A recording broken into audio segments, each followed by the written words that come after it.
Assalamualaikum warahmatullahi wabarakatuh. Alhamdulillah alladzi khalaqal mauta wal hayata liyabluwakum ayyukum ahsanu amala. Asyhadu an la ilaha illallah wahdahu la syarika lah wa asyhadu anna Muhammadan abduhu wa rasuluhu la nabiyya wa la rasula ba'da. Allahumma salli wa sallim wa barik ala nabiyyina Muhammadin wa ala alihi wa sahbihi wa man jahada fillahi haqqa jihadi ila yaumil qiyamah. Wa ya ayyuhal hadirun usikum wa nafsi bitaqwallah faqad fazal muttaqun. Kama qala jalla wa ala a'udzu billahi minasy syaithanir rajim. Ya ayyuhalladzina amanu taqullaha haqqa tuqatih wa la tamutunna illa wa antum muslimun. Amma ba'd. Para hadirin yang semoga Allah Ta'ala muliakan, setelah memuji Allah Ta'ala atas rahmat karunia nikmat yang tidak terhingga yang Allah berikan kepada kita, kemudian setelah bersalawat dan bersalam kepada baginda Nabi Muhammad sallallahu alaihi wasallam, keluarganya dan seluruh pengikutnya yang setia menjalankan sunnah, manhaj dan dakwahnya hingga hari kiamat.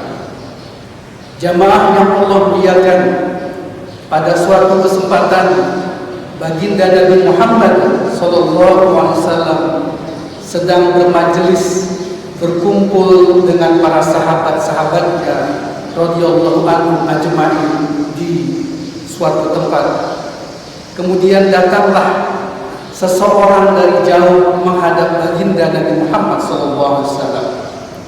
Orang tersebut menggunakan baju yang sangat putih, kemudian rambutnya hitam dan sangat hitam. Terlihat dari wajah orang tersebut tidak tampak bekas-bekas perjalanan jauh. Lalu sosok ini mendekati Nabi Muhammad SAW, kemudian meletakkan dua lututnya langsung berhadapan dengan dua lutut Nabi Muhammad SAW. Setelah itu orang ini berkata kepada Nabi dengan berbagai macam pertanyaan. Pertanyaan pertama, orang ini mengatakan, kabarkan kepada aku apa itu iman. Kemudian Nabi Muhammad SAW menjelaskan dengan rinci apa itu iman yang sekarang kita kenal dengan istilah arkanul iman atau rukun iman. Kemudian orang itu membenarkan perkataan Nabi. Sodaqta, kata orang itu. Maka sahabat-sahabat yang mendengarkan pernyataan tersebut bertanya heran. Dia yang bertanya, tapi dia juga yang membenarkan. Lalu kemudian orang ini tanya lagi dengan pertanyaan berikutnya, apa itu Islam? Dan Nabi pun menjawab, Islam dengan rukun Islam yang kita kenal. Dan kemudian orang ini bertanya lagi, apa itu ihsan? Dan Nabi pun menjawab bahwa ihsan adalah sebuah perilaku manusia ketika beribadah kepada Allah seolah-olah Allah melihatnya, karena dia tidak mampu melihat. Di bagian akhir pada hadis ini dikatakan, Nabi bertanya kepada Umar radhiyallahu anhu, wahai Umar, atadri manis sa'il? Tahukah engkau siapa yang tadi bertanya, datang dari jauh dengan pakaian serba putih dan rambut serta hitam dan tidak terlihat bekas-bekas perjalanan di wajahnya? Umar tidak bisa menjawab. Umar hanya mengatakan Allah dan Rasulnya pasti begitu. Dan kemudian Nabi mengatakan itu adalah malaikat. Atakum yu'allimakum dinakum. Itulah malaikat yang mengajarkan kepada kalian prinsip-prinsip agama. Hadis ini disebut dengan hadis Jibril karena yang datang kepada Nabi adalah Jibril. Beberapa Lafaz hadis ini terdapat dalam berbagai macam kitab hadis yang disyarahkan oleh yang terdapat dalam kitab hadis Muslim dari Umar bin Khattab radhiyallahu anhu. Paling tidak terdapat dalam kitab Riyadhus Shalihin dia bagian awal atau bagian awal dari kitab Arba'in An-Nawawi dari Imam An-Nawawi. Jamaah yang Allah muliakan, beberapa pensyarah mengatakan bahwa hadis ini yang menyebutkan iman, Islam, dan ihsan adalah menjelaskan konstruksi dan gambaran dasar agama ini. Bahwa agama ini mempunyai 3 hal penting, yaitu iman, Islam, dan ihsan. Iman seperti sebuah pondasi pada sebuah bangunan yang tinggi. Semakin tinggi sebuah bangunan, maka selayaknya semakin dalam pondasinya. Iman terdapat di dalam hati, sebagaimana Nabi pernah katakan, al-iman ma waqara fi qalbi. Iman itu menancap, menghujam dengan kuat di dalam hati. Sekali lagi, seperti sebuah pondasi pada bangunan yang tinggi, atau seperti akar yang akan menghujam mendalam ke tanah, seperti sebuah tanaman yang sangat baik dan indah. Kemudian di atas pondasi inilah berdiri pilar-pilar, tiang-tiang dari agama ini. As-sholatu imaduddin misalnya. Sholat adalah salah satu tiang dari agama ini. Sebagaimana zakat, haji, dan puasa juga adalah tiang-tiangnya.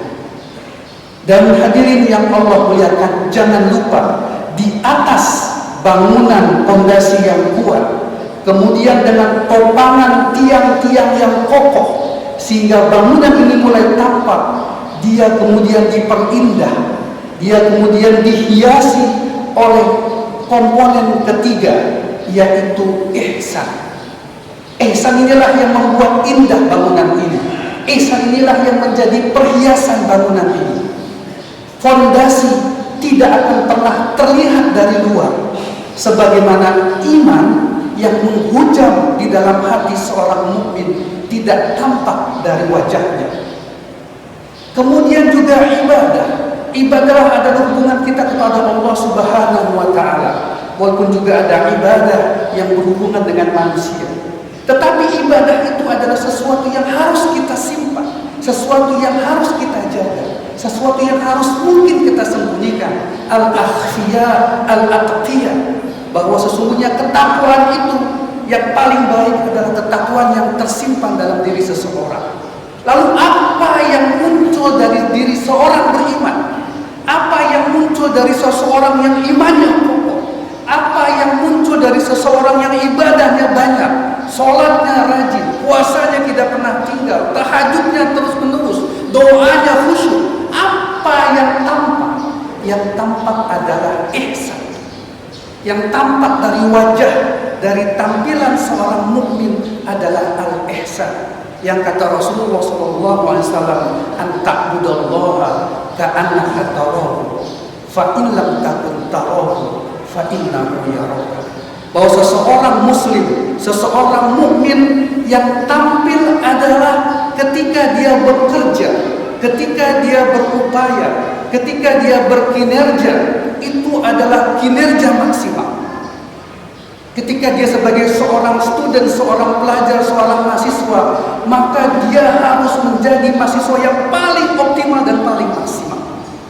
Ketika dia menjadi seorang dosen, ihsan ini adalah dosen yang memiliki performa paling tinggi.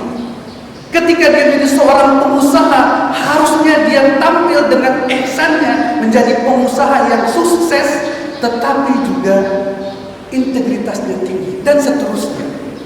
Inilah yang disebutkan dalam beberapa ayat tentang tampilan seseorang mukmin. Dalam surah Al-Baqarah misalnya, Allah Ta'ala berfirman, ta'rifuhum bisimahum, engkau akan kenal mereka dari wajah-wajah mereka. Dalam surat Al-Fat ayat terakhir dikatakan bahwa Muhammadur Rasulullah walladzina amanu ma'ahu asyaddu hubban. Kemudian wajah-wajah mereka menampilkan tampilan mereka dari bekas sujudnya, dari bekas ibadahnya, dari bekas seluruh hubungan dia kepada Allah Subhanahu wa taala. Oleh karena itu jamaah yang Allah muliakan, perintah ihsan ini banyak tersebar di dalam Al-Qur'an. Paling tidak ada 40 ayat yang menceritakan tentang ihsan. Ada 40 ayat yang terkadang berbentuk innallaha yuhibbul muhsinin, atau Allah Ta'ala perintahkan kita wa ahsin kama ahsanallahu ilaik, dan berbuat ihsanlah sebagaimana Allah Ta'ala telah berbuat ihsan kepada engkau. Dalam surat Ar-Rahman Allah Ta'ala berfirman, hal jazaa'ul ihsan illa ihsan, tidak ada perbuatan baik sempurna profesional kecuali balasannya juga adalah yang terbaik buat mereka. Barakallahu wa lakum fil Qur'anil Karim wa nafa'ani wa iyyakum bima fihi minal ayati wal dzikril hakim wa taqabbala minni wa minkum tilawatahu innahu was-sami'ul 'alim fastaghfiruhu innallaha yuhibbul mustaghfirin.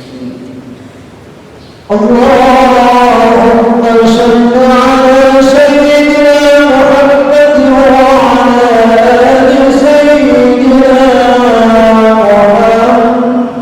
Muhammad.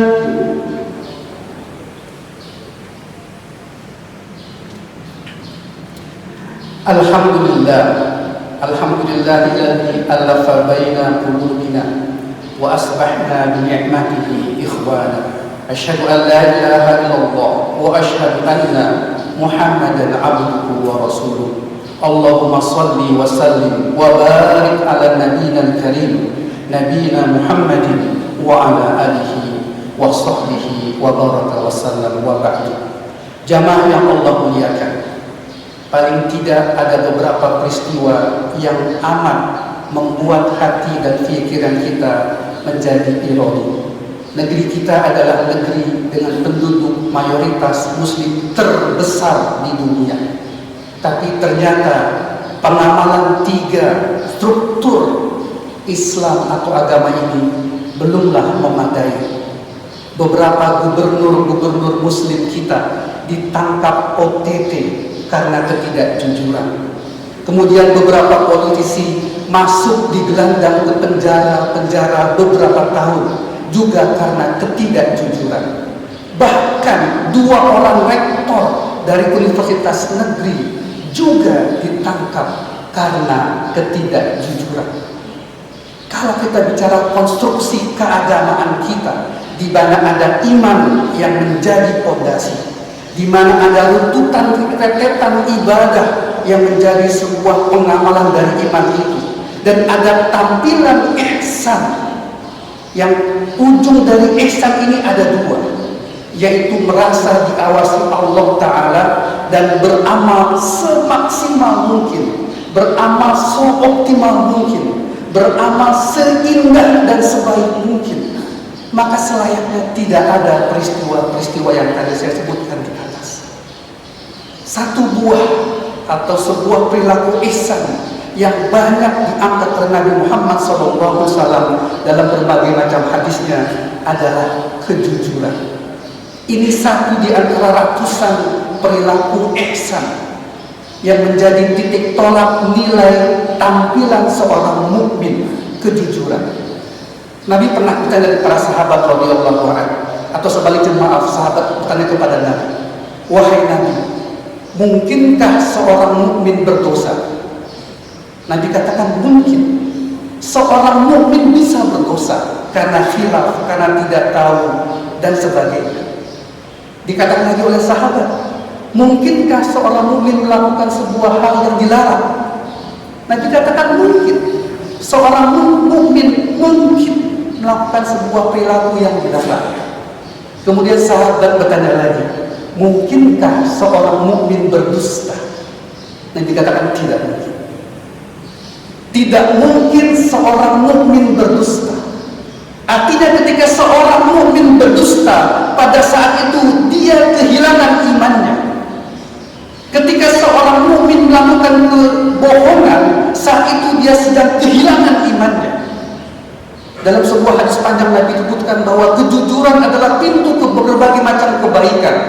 Dan setiap kebaikan-kebaikan yang dilakukan pasti membawanya kepada surga.